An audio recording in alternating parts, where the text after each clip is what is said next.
Just wanted to chat really a little bit about your sort of career that you're trying to pay for yourself. But if we could just start then, Johnny, by summing up where you're at now. We know you play the saxophone.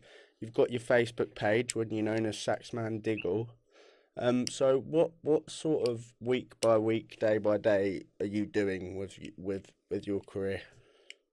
So yeah, this whole Saxman Diggle thing, it's me branching out as a solo artist. Now, Saxman Diggle in itself doesn't appeal to what I'm really dreaming and venturing out for in the future. I mean, this whole Saxman Diggle thing is very commercial, it's very appealing, and it's approachable for a much wider audience. So you say it's not what you see yourself ideally doing. So do you almost feel like it's you're compromising what you really want to do a little bit in order to gain a support, or what? I'm not compromising in the slightest what I want to do, but things will change in the future. When I start to mature, things will get a little bit better, by way of, let me rephrase that. As I grow and mature, this sax man will be replaced by my real name, Johnny Diggle. And this is literally just a way of becoming more approachable to the public in all aspects of my career. Okay, so what does Saxman Diggle represent in terms of what can audiences expect from you? You do gigs and you busk, so what are you giving an audience right now as Saxman Diggle? I'm giving them absolutely everything that I am as a saxophonist, and I suppose as a person. But it's only short term. This whole saxman business. I will eventually be known across the country as Johnny Diggle, which is what I set out to be in the first place. It's just Johnny Diggle is a cool name, but it's not cool enough. I thought the surname has such a good ring to it that why not get to the point? Call myself the Saxman, so people instantly know who I am. Johnny Diggle doesn't seem to have the same ring at the moment. As soon as Saxman Diggle becomes a thing, then we'll start putting it out there that my name is Johnny Diggle, and one day I will once again be referred to as Johnny Diggle. How long have you been playing the saxophone, Johnny? Has it been quite a while? About 16 years. 16 years, blimey. So is that from the age of what, 8? No, I'm 26 now, so I've been playing since I was 10. About 15, 16 years. I probably started when I was about 10 or 11. Sometime the Christmas time that I was turning 11, I think. Okay, and was that something that you really wanted to do, or did someone buy you a saxophone out of the blue, or how did that happen that you started learning? Well, I'd already been playing clarinet for 2 years previously. When I was 8, my mum bought me a clarinet after endless tryout sessions on like so many different instruments. Name the tuba, the trombone, the euphonium, the trumpet. I even tried the violin when I was 7. And a professor of the Guildhall School of Music was doing sessions somewhere in the country. We lived sort of outside Cambridgeshire, Suffolk and Essex border in a place called Bolsham, and I got taken to this workshop and I tried out a violin at the age of 7, and this professor called Anna Dreyer Beers said, "No way, he is a string player. He's going to be a wind player." So my mum tried me out on brass instruments, and then none of them really fit the bill. And then I one day heard a clarinet on the radio, and I said to Mum, "I want to try that. What is it?" And it's a woodwind instrument. So woodwind became the instrument of choice. I started on the clarinet, played that for 2 years, and then moved on to the saxophone. So would you say the clarinet and the saxophone were the two instruments that you first actually properly fell in love with after trying out the violin and that? Were they the first two that you really clicked with, or did you just love playing instruments in general anyway?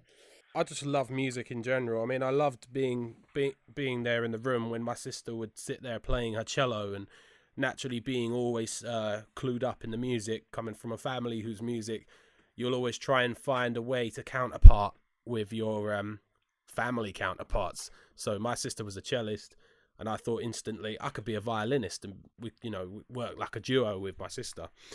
and thinking of ways that I might be able to connect with the music positivities around me. So, but it wasn't meant to be. I was meant to go down my own path and kind of see it from a different angle, and my diversity in music and love kind of gradually expanded. From the age of 7, I was probably ever since I was a child, I'd always liked swing music and jazz. So, I mean, for goodness sake, when I was 7, I was in a school play where I was dressed up as one of the sweets from the Nutcracker, and we would dance to Glenn Miller during like one of these scenes where all the sweets come alive, and that's where I fell in love with jazz. So, after you started playing saxophone, how long was it before you started thinking, right, I need to get my music out there. I need to show people what I can do. Did that take a while, or was that pretty from the off something that you wanted to do? Nah, I'd always been a performer. Always been a performer. I remember at the age of 8, after a couple of months of playing the clarinet, I would stand up in front of my entire school in an assembly. We always had the last afternoon assembly on a Friday, and I was due to play a song for the entire school because my teachers thought I was something special, I guess. I don't know why they put me out there. I made so many mistakes, it was unreal, but they still gave me a mad applause. And I've always been a performer. I remember when I first started the sax, I would bring it into school on days when I didn't have lessons, and I would just sit in a classroom and this is probably during our lunch hour, and the entire class and other kids from other years would come into the big year 6 class. It was the biggest in the school. It could fit like 100 people in there, and they would all listen to me play. So I suppose being able to captivate an audience is something that must be so motivational to learn and play all the time. It must be such a good feeling. I think the first time I actually went and did a busk, like a public performance for money, was when I was 11. I took part in a family fun day for the school I was at, and I remember exactly how much I made in 2 hours. Something like £37.50, and that was a lot of money to me at the age of 11. And it was a bit sad because it all went to charity, but I was really pleased that I could accumulate that sort of money even at the precious age of 11. So is that what planted the seed to sort of have the belief that, you know what, I can make money from music. I don't need to go and get an everyday job. I might as well try. I'll stick to this. And is that what planted that seed, or was there or did you not really know still what you was gonna do? No seed was ever planted from that. To be quite honest with you, I grew up to learn that £37.50 wasn't very much, and I did nothing by way of busking. I never thought it would be out of my league to do it. I just didn't do it, and I was lazy. I spent more time.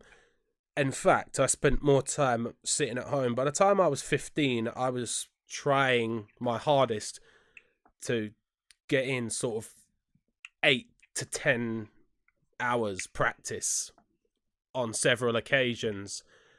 And I remember after my old man passed away, my mum would go to work at 7 in the morning to open up her department in the school she was in, and she wouldn't be back till about 7 that night. So I'd be all alone in the house for 12 hours, and I would just practice because I kind of dropped out of school, and eventually they still let me back in to do my GCSEs, but I was just spending all that time just practicing and getting good because I didn't want to level off. Mm. So that was around your GCSEs time. When was it then that the Saxman Diggle thing started, and you started social media and started? How did that start? Did you just start busking every day, and then later on put it on social media, or was it? Did you have a brainstorm and think, right, I need to create a brand out of myself. I need to start playing to an audience. What happened? Was it the busking that really took off first, or the gigging, or what? It was this time actually, Ronnie. It was this time about 3 years ago that I was coming towards the end of my career short-lived career as a removals operative, as a removal man. I was working with Clark and Rose on removals, and it was long hours sometimes, lots of hard work. my boss would beg to differ.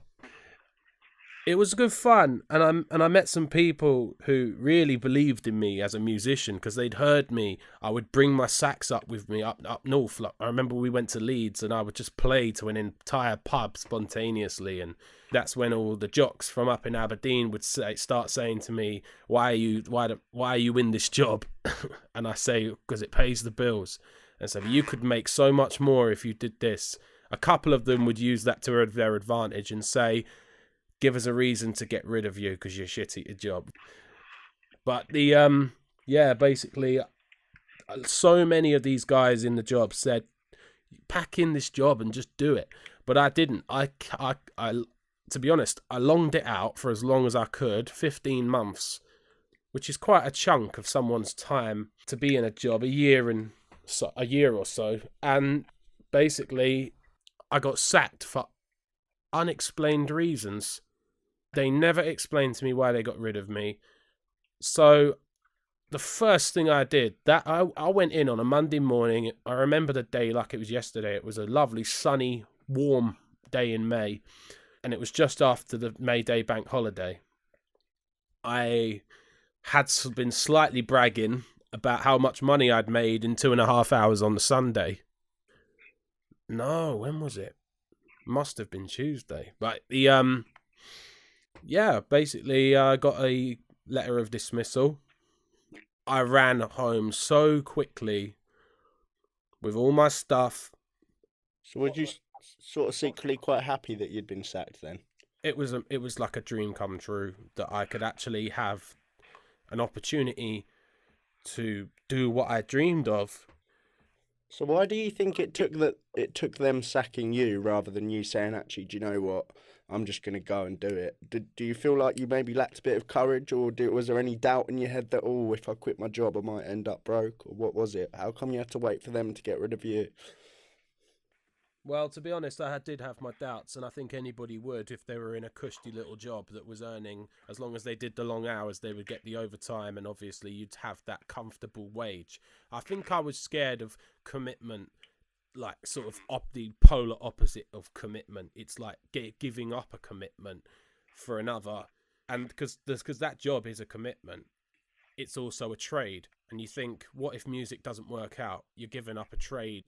But it didn't really matter because at the end of the day, before I left, the boss left and he started his own business, and I always had something to fall back on for the first year or so.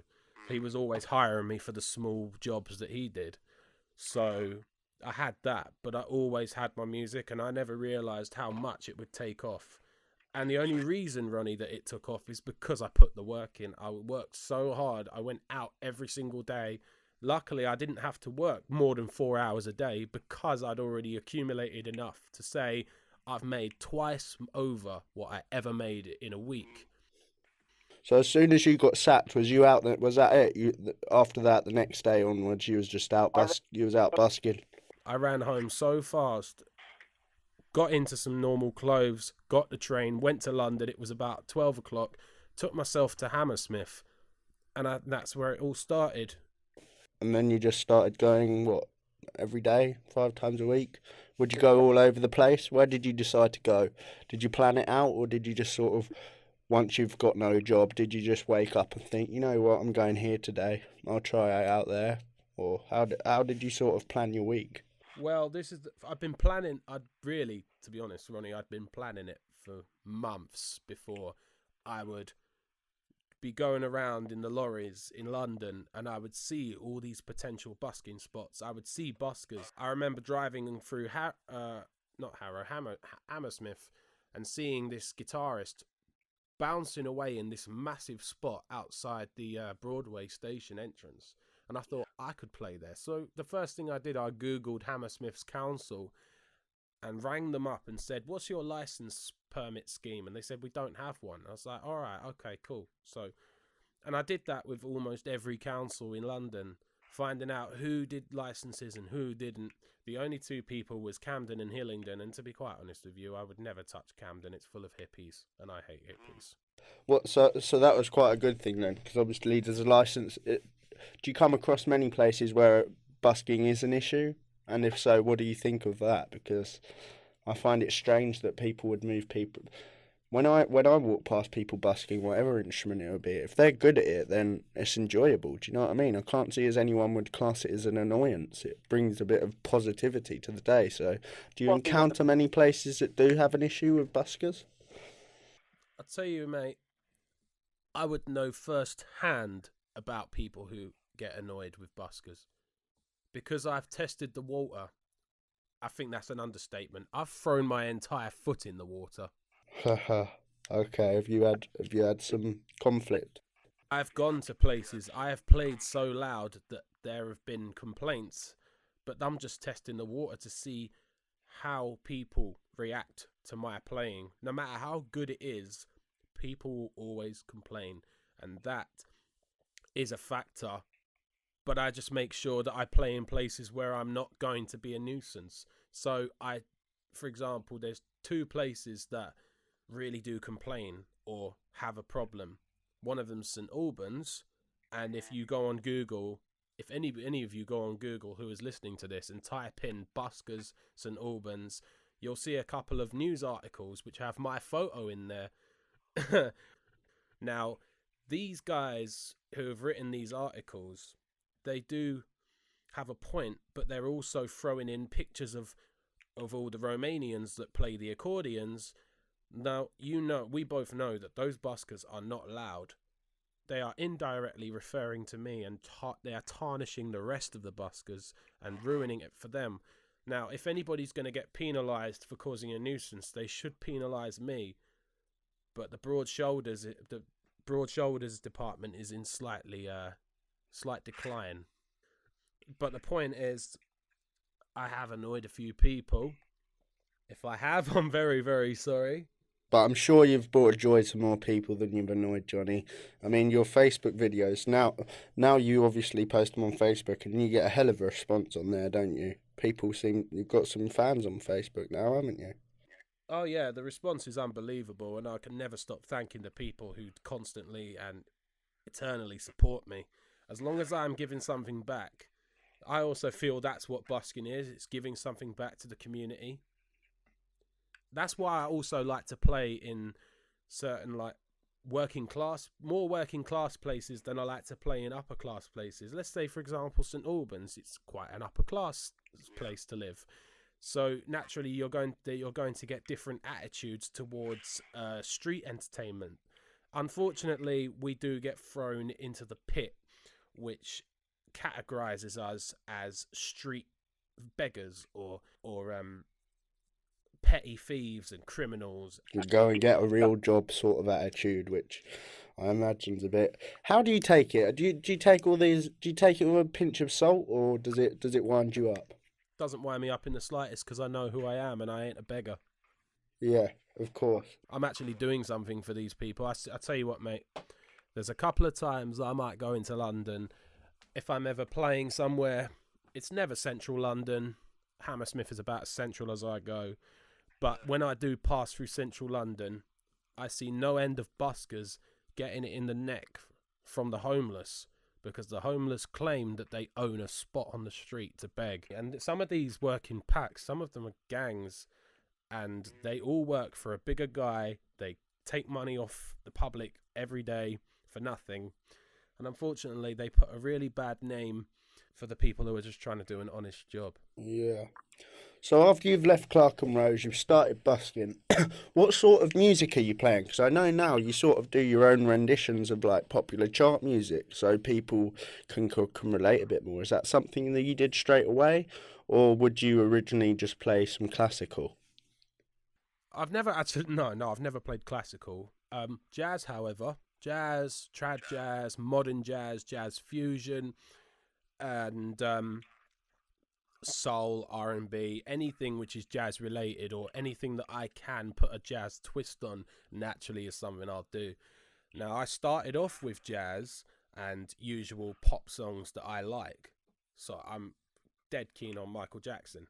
I will play a lot of that sort of stuff. And anything that I'm just able to play, anything that I know off the top of my head. And now, 3 years down the line, I've got hundreds of songs in my repertoire that I can just Blast out all day, I bet. I can literally just do them off the cuff, and it's brilliant because most people, when they pass me now, they're asking for requests, and my technology is improved that I can just find a track, when to go through the iPad, find it, bang, play it for them. If I know it well, even if I don't know it well, I have a good stab at it, and usually 9 times out of 10, they're pretty satisfied. So you're almost like a real life jukebox with a saxophone. A jukebox plays the same song over and over again. I know. I mean, in terms of in the request side of things, it's really good that people like ask you to play and you can have a go at it. When you started doing these twists of chart music, is that something that you did from the off when you started busking? Or was it, like you say, more jazz, soul and what you'd been learning? Or was that something that you did straight away and sort of, there's songs blasting on the radio all day, let's play that because I know people like it? Or was that something that came in later? It came in pretty quickly, but I was always jazz, and I've always centered my sets around jazz. Mm-hmm. So I'll start with jazz, I'll end with jazz. What I do in the middle is entirely down to the public. Okay. And the public's reaction and response to how I'm doing. If I'm playing something they enjoy, that'll motivate me to put on another chart topper for them. Once they leave, I'll go back to jazz. Once I've caught the attention of someone with my general tone, then I'll surprise them with another chart topper. And that's the cycle. It never ends. Diversity and being able to adapt, yeah. So did you start busking before you started getting gigs? No.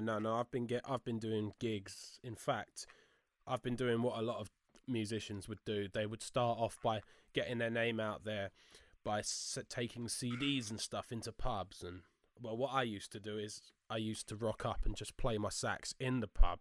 And if they liked it, I'd get worked up and say, all right, I'd do this, that, blah, blah, blah. I'd get all excited, so I'd want to go and sit down and have a meeting with these people. And that was literally how I would get gigs. I would just rock up into someone's pub and start playing. And then negotiate something for later on. Sometimes I would rock up and the landlords would just give me 50 quid to shut up. No, don't say that. Oh, trust me. They said, do another half hour and go.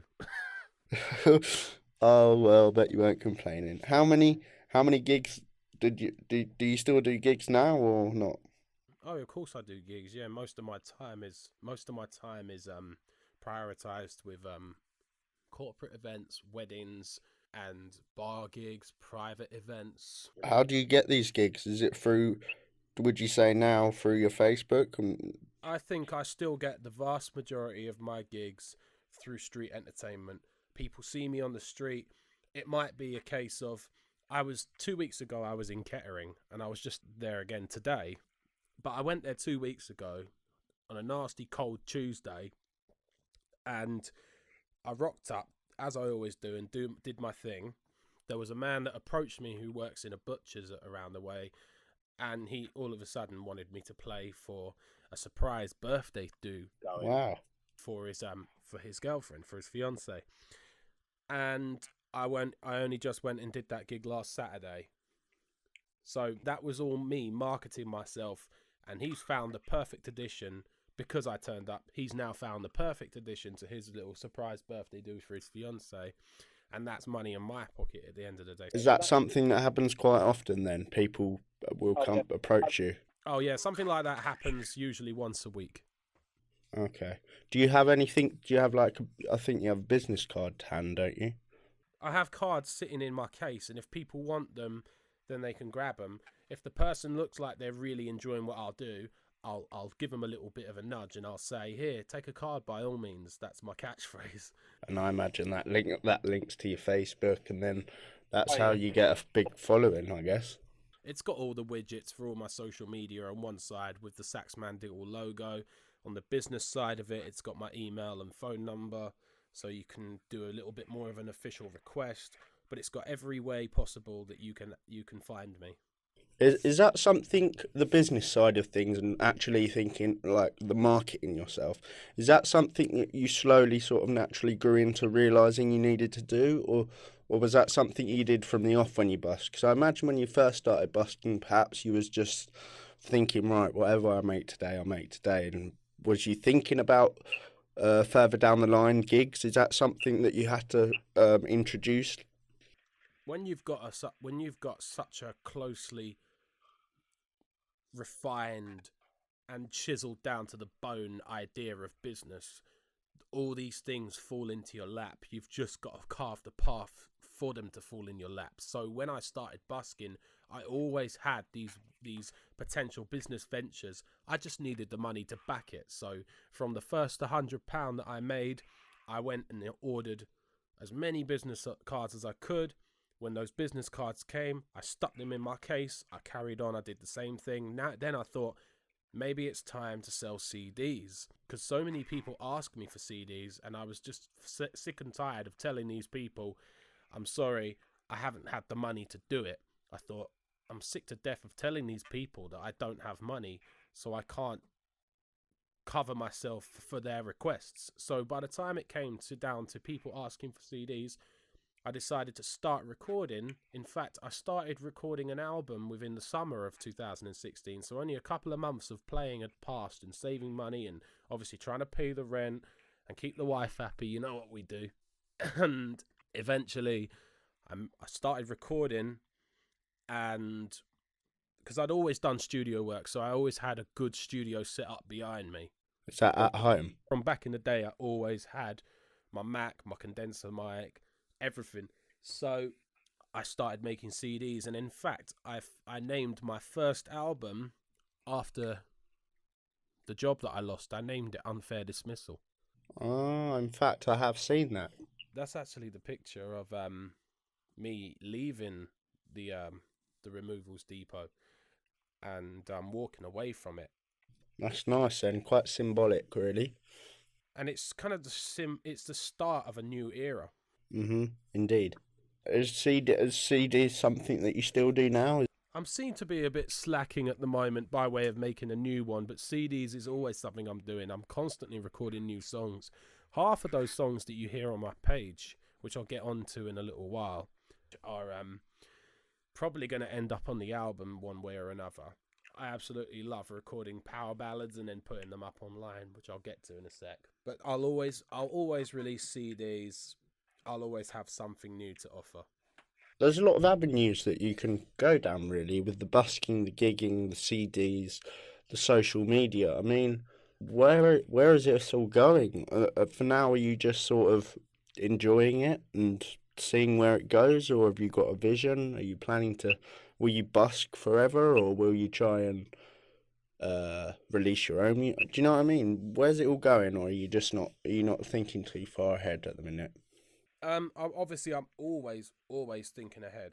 I don't want to be busking for the rest of my life because it will tarnish my career years down the line. I don't want to be in my 40s and still busking, because that doesn't really define a successful musician in my eyes. I mean, there's probably a lot of people who will disagree with me, but that's your opinion. My opinion is you don't want to be busking for the rest of your life, because it's not going to look good when you get to the age of 40, 50. To be even busking in your 30s, it's like it's starting to look a little bit, dried out. It's like, why haven't you made it yet? Oh, it's because you haven't worked hard enough, so you're having to resort to this.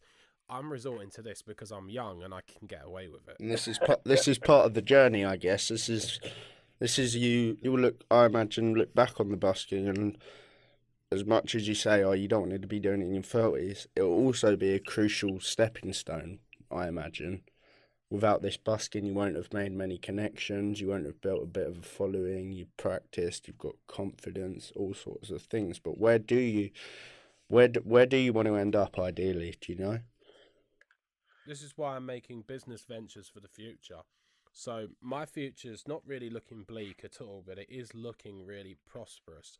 Now, unless I change things, it's going to stay bleak. That's just the way it is for a musician. If you don't make changes, then you're not going to progress. So my initial changes are to start getting involved with other musicians who are on the same level. Now, I've had so many requests, and as have I worked with bands in the past, they've never been sufficient to my progression and my growth. Bands I've worked with previously have been good fun, and I will never knock the good nights and the good performances we put on, but they're just not good enough. I mean, I cannot work with amateurs. It's not gonna it's not gonna I'm not gonna get taken seriously when I'm working with amateurs. And plus, if you're working with professionals, it puts a real shine on your persona, and it puts a real shine on your reputation as well. So to get in with professionals, what would that take? What would that sort of involve? What would you be doing? Well, as I've been hustling with my releases of music, people have been hearing my tone and understanding this isn't just a hobby. Well, of course, it's out of the question that this was any type of hobby. This is very, very serious stuff. And I've I've been getting approached by a lot of people who happen to be professionals, and I'm still turning down a hell of a lot of people because they're not right. They're just not right. So at the end of the day, I just want to make good music, and my level and my opinion of good music probably differs from the next guy. But it's all for the good. It's all for the good of my career. There's a guy that I recently got in contact with called Ian B, and he runs something called the Ian B Trio. I've heard these guys in one way or another, and not only does the guy have amazing connections to mutual interests of mine in the jazz scene, but apart from that, he is an astounding drummer. I've never heard a drummer like him in this area, and to be quite honest with you, it just tickled me slightly when he told me he was from Luton. I mean, don't get me wrong, there's so many jazz musicians in London that I could work with, but they're either too busy, too expensive, or too up their own asses. And would that be to record your own, like a proper project, or would that be to become part of a group, or? Um, Both of them. I'd like to work with these people on my projects, but I'd also like to get others in these others involved. Now, I have been put on as a permanent guest with the E&B trio. I'm going to start rehearsing with them in autumn. And in fact, I've got another business venture that I thought I might mention. Um, in order to make changes, like I said, you've got to push yourself out of your comfort zone. Only yesterday, I was in touch with the former musical director for the West End show, The Bodyguard. Okay. His name's Tom, and he actually used to teach at my old school, Knights Templar in Baldock. Now, he is the former music director for The Bodyguard. He's now in a supervisory role, so he still has a little bit of a connection. And only yesterday, spending a couple of hours drinking coffee with him and talking about what's required to become a pit musician working in theatre. Now, it's been 3 years since I did any horn section work, but me and him had a good old natter about what the possibilities were. So between now, and what I took away from that was, between now and autumn, what I'd really like to do is just play with other musicians. So maybe you'll catch me at Ronnie Scott's again, doing a few jams, making connections again. Because I used to go to Ronnie Scott's when I was 17, 18, 19, 20. What, with your sax? Yeah, of course, of course. What, did you just turn up there, or did you get invited? How did that come about? 'Cause that's quite a prolific venue, isn't it? That's quite well known. I used to turn up to a jam session on a Wednesday, and my old pals Bennett McLean would be playing on the piano, and I quickly made alliances with these people because they are amazing, and you want to play with the best. And I'm in touch with this guy. He's a brilliant electric violinist, and he won't admit it, but he's a fantastic pianist. I think he's a genius. So I've been trying to convince him to do some work on that piano of his, but I think he's very much fixated on the violin, which is also amazing, I must add. And I want him as part of my ventures in the future, my musical ventures. He will be a part of that. So Ronnie Scott's, what was that like playing there first time round? Have you took to the stage there on a number of occasions? First time I played at Ronnie's, it's in the upstairs bar, and it was an amazing feeling. The first time, being able to play alongside professional jazz musos who all knew your favorite songs that you played. We played a Charlie Parker number, and it was the greatest moment of my life Oh wow. for a long time. Yeah. And I ended up playing there every single Wednesday for about 3 years straight. Wow, I didn't even know this. How have I missed this? I haven't done my research. So that must have been something that really, really did kick you on in terms of that is it now. I'm gonna be a musician. If I can do this, then I can go so far, surely. I only, in fact, I always knew I was going to be a musician. I just didn't actually get round to doing it because I was just lazy. Do you know what, Johnny? There's a funny book I've read lately called The War of Art, and it's this argument that when people have this is sort of what's inspired me to do this site about people who are pursuing their passion. But there's a guy called I can't remember now. Stephen Pressfield. He's a novelist, but he wrote this fiction book called The War of Art, and it was basically saying how when people have a burning passion in them and sort of a drive and a talent to do something, a lot of the time what tends to happen is they meet this weird form of resistance within them that, and like you say, you was lazy and you didn't get round to it, and he explains how having a talent and a passion is often fueled with some inner conflict where um, you can't quite make yourself do what you want to do, and you make up all these excuses. And he explains how lots of people go through life and never really tap into their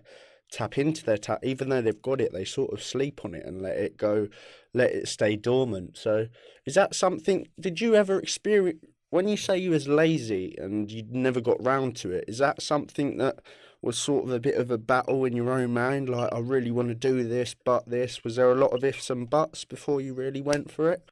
Yeah, I spent too much time dreaming and not enough time acting. Yeah, that is basically what he says. This guy, The War of Art, it's a great book. Yeah, but when did the penny drop again? I'm sure you have mentioned this, but the penny dropped when you left your job, right? And you just, that was the kick up the arse for you, wasn't it? It was exactly that. Yeah. So, so what? Let's go back to what you're doing now then. So we've got a bit of background. You're just busking and gigging at the moment and posting on your Facebook page. Yeah. And then I'm just posting up like once a week or once every couple of weeks. I'm posting up a new. What I like to do is I like to record myself playing a song. I call it like a podcast, but it's all done professionally, and the song is all mixed down nicely to sound like a proper song that's been played on radio and stuff. And you've got me on the video playing the song in one take. So I'm not just playing the song, but I'm also playing it to the highest standard in one take. So it's also showing people what I can do there and then. Like no take two or anything like that. Don't get me wrong, there's been a couple of times where I've fucked a note up and I just have to start again, but I will start and finish, and I will not edit what I've got. You'll just mix it, master it, and put it out there. Yeah. There's no editing involved in these takes. It's literally just record and go. Yeah.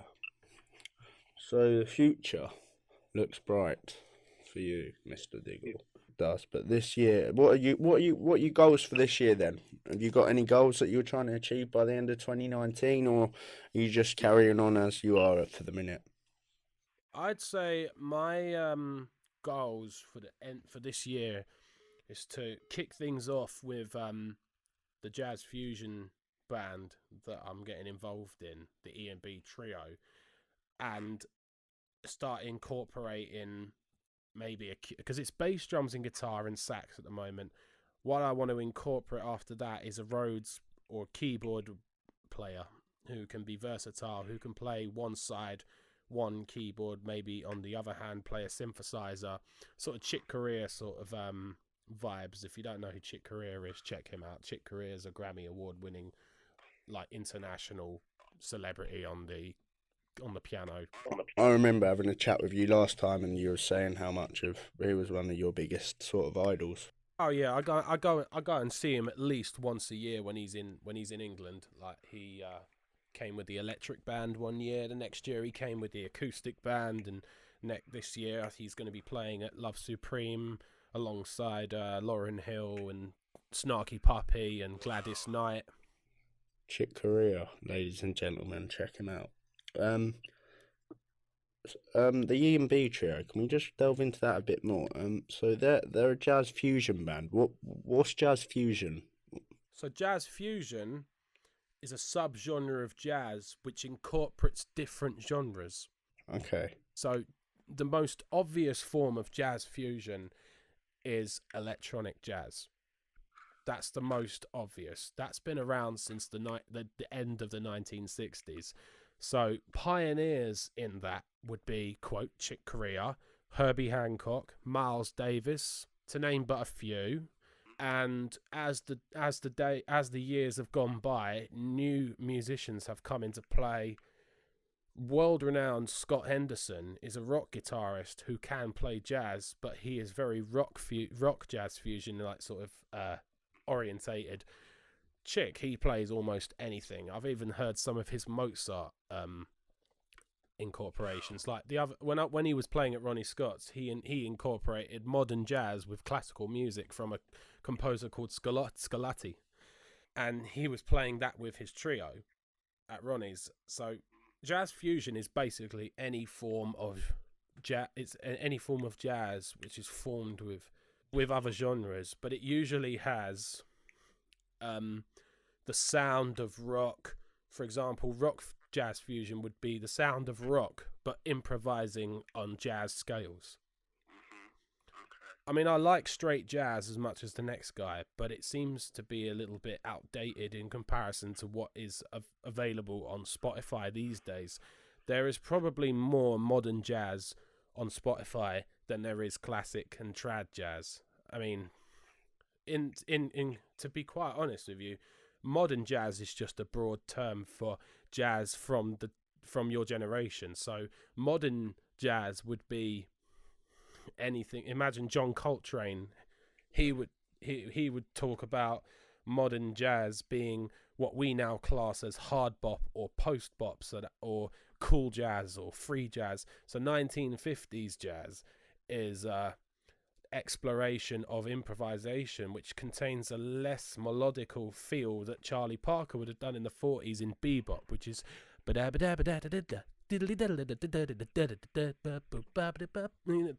bebop for you. There's a lot of scat going on in there. You seem to have quite a wealth of sort of knowledge on the music genre. How important is that to to know the history and the people and the style? How important is it to know all of this? It's always very important to know your roots, because if you're trying to venture into a very, very wide art form that is jazz, you want to know as much as you can possible about every aspect of the genre before you start to try and master it. I don't know a hell of a lot about some corners of the jazz universe. You know, like there's probably some sort of deep web of knowledge of jazz, which I have never ventured into. I'm just finding common ground with the music that I love and just trying to understand it the best I can. This is the craziest part, Ronnie.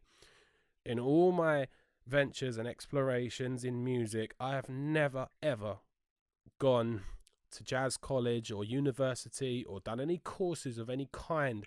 I've always done this on my own.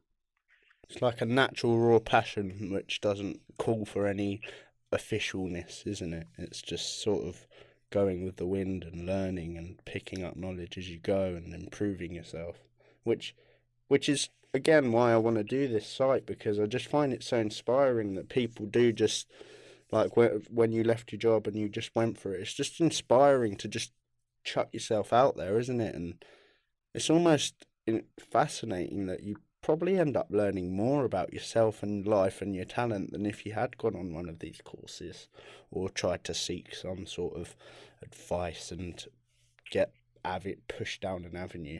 It's much more natural and beautiful just to sort of do it on your own, I guess.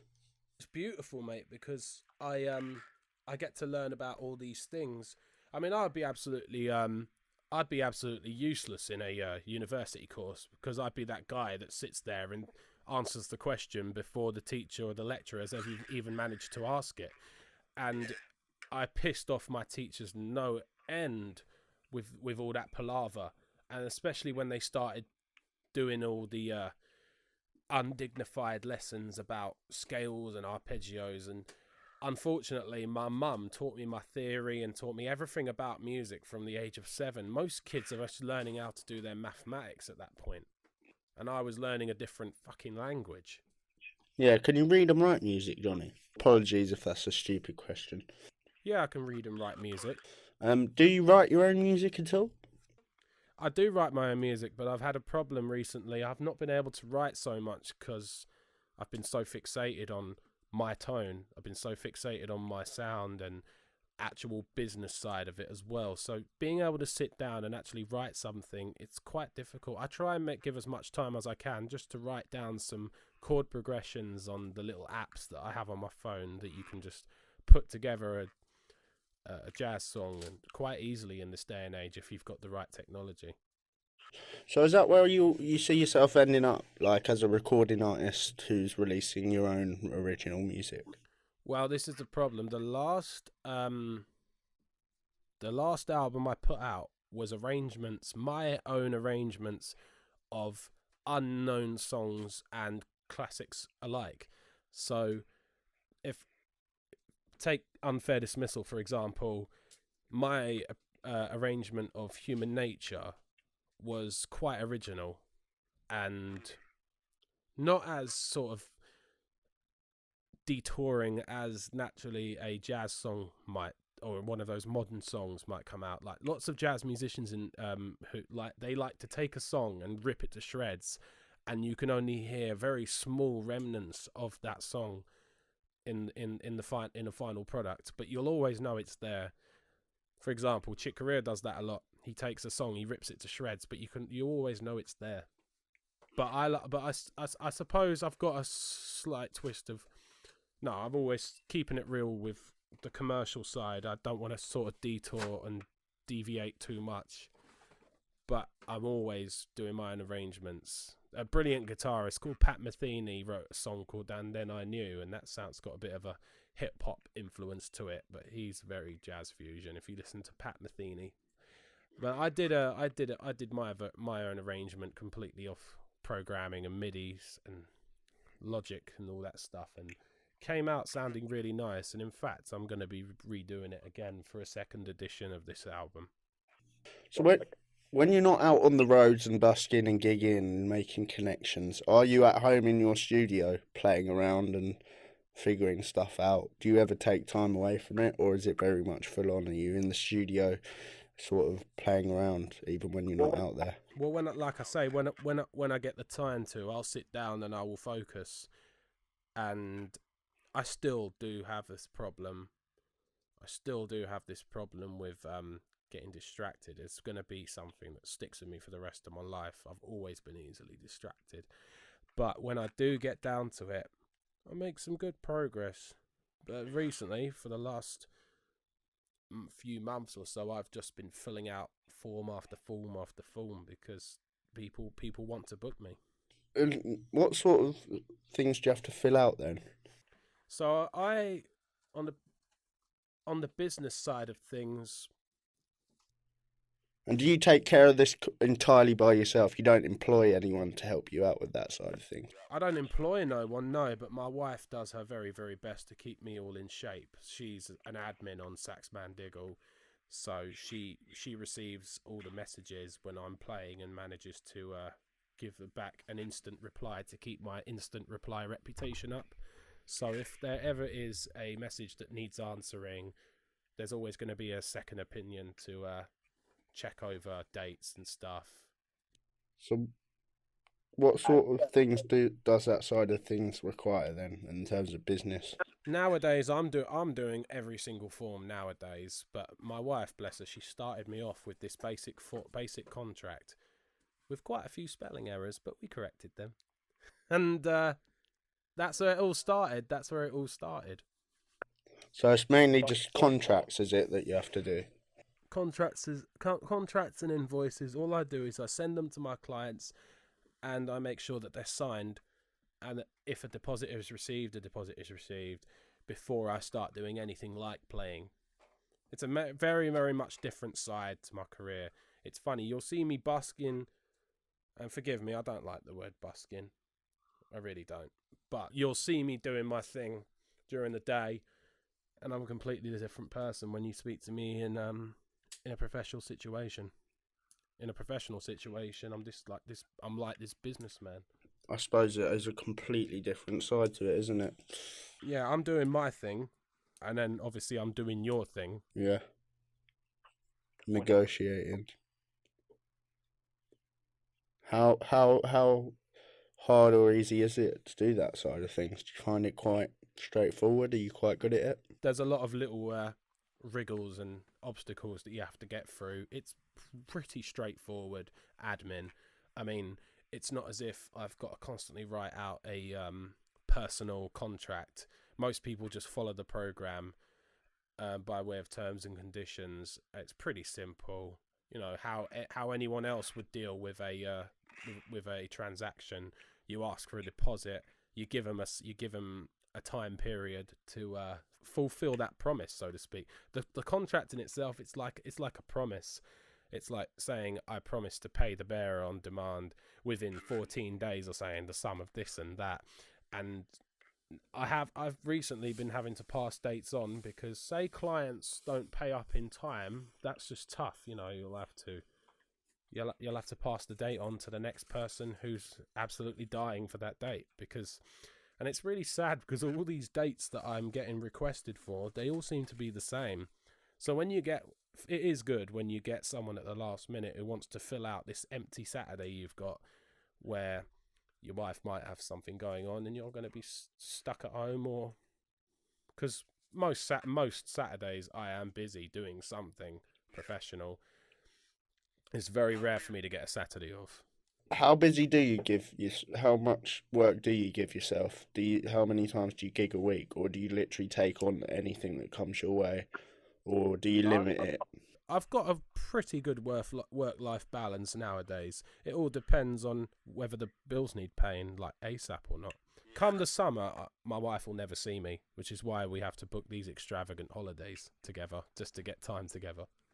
Is that when you're really out grafting then, non-stop? I'll be grafting. I'll probably be out at 6 in the morning, and I probably won't be home till like midnight in the summer. Jesus. And then obviously, come a few days' time, I'll be on a plane going somewhere. Yeah. What, for a break? Oh yeah. We'll go somewhere across the Atlantic. We're planning Mexico, and we're doing Thailand in April as well. Blimey. It's good work, Johnny. Doing a wedding. I think I'm actually doing a wedding the day before we fly from Gatwick to Mexico. What are the most popular gigs you do then? Is it usually at a bar, or is it weddings and events? Most of the time it's weddings, but I do private corporate events. I did corporate events for John Lewis, and then obviously I do private events, so people will hire me to come and play in their garden, and they'll just have sort of their entire family there, and it's kind of cool because half of the people who turned up to these parties said they came to hear me play. It gives me a bit of a buzz, to be fair. Oh, I imagine it does. I imagine it really does. Do you prefer doing gigs or busking? Or are they completely, can you not compare? No, I don't discriminate. I think busking and gigging are both very special in their own way. Yeah. The thing is with busking is you give yourself a challenge. You think, am I going to make this much? Because don't get me wrong, there are some days where I make literally jack shit. And then there are some days where I make amazing money. Stone Island kind of money. Stone Island kind of money. No, I still have to save up for. I know. I know you love your Stone Island, Johnny. Of course you know. I think that's another thing. It's like a trademark. I am that guy you see on the street who defies the image that the naked eye kind of perceives. It's very unique. Big guy, Stone Island, sax, bald head. Love it. You're very iconic almost. I can imagine when you do make it big, you have got that unique look about you. it makes people question, like, it makes people ask questions, and that's a good thing, because if they just walk past you and think, busker. You're noticeable. Exactly. You are more noticeable when you're wearing nice clothes, and I think that attracts people. But when I'm in blatantly poverty-stricken areas, I don't play in poverty-stricken areas, but I do play in very, very working-class places. So if I'm in, for example, I was in Kettering today, there wasn't a single other person in Stone Island, not even fake stuff. It's like they probably haven't even heard of it in Kettering, and I'm the only guy in it there, and that just kind of defies all levels of classism, which is, I think, is a great thing, because classism is a nasty thing. Is that one of the reasons you perhaps enjoy music so much? Is the fact that it does bring all these different people together from all walks of life? Exactly. Music is interpreted and enjoyed by so many different people. You've got to be a really negative Nancy to not enjoy the sound of a saxophone. Indeed. Where are some of the most memorable places that you've played at, whether it be busking or gigs? When you think back, do you think, yeah, that was a bloody good day, that one? Where was it? Where are some of the best places you've been? I think one of the most memorable. I think one of the most memorable. Two of the most memorable places I've played was actually listening to a recording of myself while my wife walked down the aisle. She walked down the aisle to Beauty and the Beast, and I recorded that for the album for Unfair Dismissal.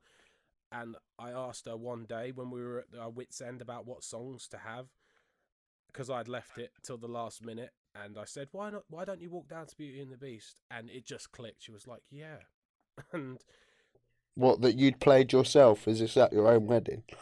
yeah, we played my own recording. Sounds a bit narcissistic, No, it's cute. nine people out of 10 probably didn't know it was me. Yeah, But there were probably a few people in there who thought that's Johnny.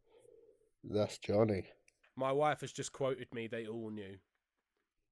I see you went up to Hull probably maybe a month or two ago, and you put up a few videos really sort of praising the crowd and that, and it seemed that you'd had a really great reception up in Hull, and you really enjoyed yourself there. Do you know what? When I first started busking in London, I would always write a status afterwards saying thank you to the people of Hammersmith, or thank you to the people of Harrow and Hounslow and Kensington and Chelsea and Cambridge and wherever I played, I'd always say thank you. But now I'm part of the furniture, so it's just the norm. It was like I was still, when I was on the train coming home, I'd still be buzzing off the positivity. So now when I get amazing reception, like when I was up in Hull, my fan base went from 1,000 that I developed over 2 solid years of hustling to 2,500 in a single fortnight. You're joking? What is that? Is that your Facebook followers? My Saxman Diggle page went from 1,000 to 2,500 in a space of 14 days. From playing in Hull? Someone took a video of me, and that went and got nearly 100,000 hits. Oh, did that get posted on a local newspaper or something? There was one of them from Harrow Online that got about 50, 60,000. But this one in Hull got something like 90 to 100. Bloody hell. So they showed you mad love. They showed me mad love because they were that mad deprived about good music. Yeah. Have you been back since? I'm going back there end of this month. To 21st of February I'll be up there. I'm going to go and make a weekend out of it. I'll go and play in Grimsby or Beverley on the Friday. Then I'll do a gig in Newport, which is up the way. Then on Saturday I'll do the big busk, I like to call it. The 4 hours in 4 hours in Hull City Centre. And then Saturday night I will have a nap and get up at midnight and go and do a couple of hours at a nightclub alongside. In fact, coming this 23rd of February, I'm not sure when this interview will go out for. Before then? The Saturday, the 23rd of February, I'm going to be playing alongside Tech House DJ Dawley. Okay. How does that work? If is he a house DJ? Yeah, Tech House. Wow, that's going to be a mishmash, isn't it? His fan base is 50,000, mate, so the fact I'll play alongside him will probably reach a little bit. Yeah, definitely. So are you at the stage now where you do like put in your diet, you decide weeks in advance where you're going to go on what particular day? No. I still wake up in the morning and decide, fuck it, I'm going this place or that place. But if you've got a gig somewhere, you might go and do a bit of busking beforehand. Absolutely. If I've got work going on, like basically, I got a phone call yesterday from a lady in Surrey, and she asked me when I could come back and have a meeting with her. She said she was available on Tuesday, so I said, "All right, I'll come busking and in Woking on Tuesday." I work around my people, not the other way around. I'm very flexible. That's what's so appealing, that I can work around people. Another friend who is actually a student of mine down in Berkshire. He said to me he's available on certain days. I said, all right, I'll be playing in Bracknell or Reading or Maidenhead on that day then. Yeah, don't try busking in Windsor in January. It doesn't work. Pardon? Don't worry. I'm just saying rubbish. So apart from the one, so what gigs have you got lined up then? Tell us a bit for the next month that you can think of. You got one. What was the one on the 23rd? So that is that's going to be a headline act for a midnight headline act in a place called Tosh, which is the old school house and courtyard, and that is a old school turned into a nightclub in a place called Whittam, just outside Hull city centre. If you go on Facebook and go on the old school house and courtyard, you'll find all the details. And I'm playing alongside DJ Dawley. And the day before that, I'll probably have a pub gig in Newport in a place called the King's Arms. But coming up now, on Valentine's Day this month, I'll be playing at Jordan's Mill in Biggleswade. Oh, lovely. But the links to the tickets on your Facebook page for these events.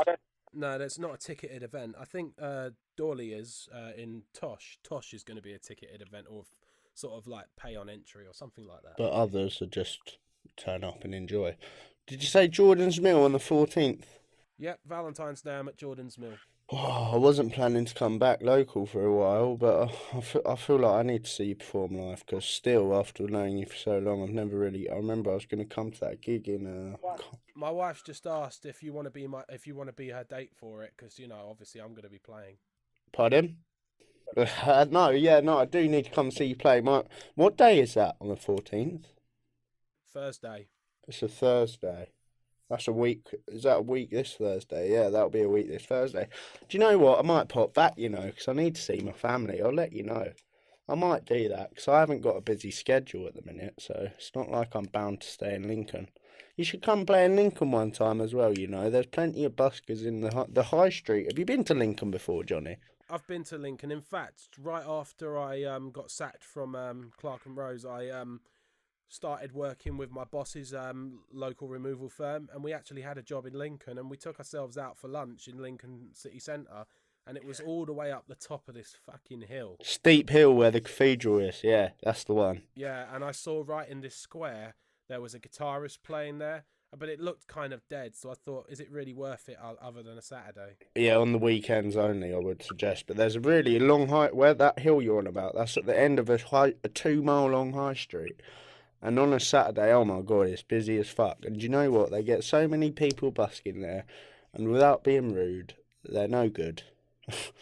They play the ukulele or the guitar or sometimes a flute, and they're just no good, and they don't get no money. But I reckon, when you went to Hull and you said they've been deprived, I think Lincolnites are the same. They don't get many good live performances. Do you think it might be good on a Friday, Ronnie?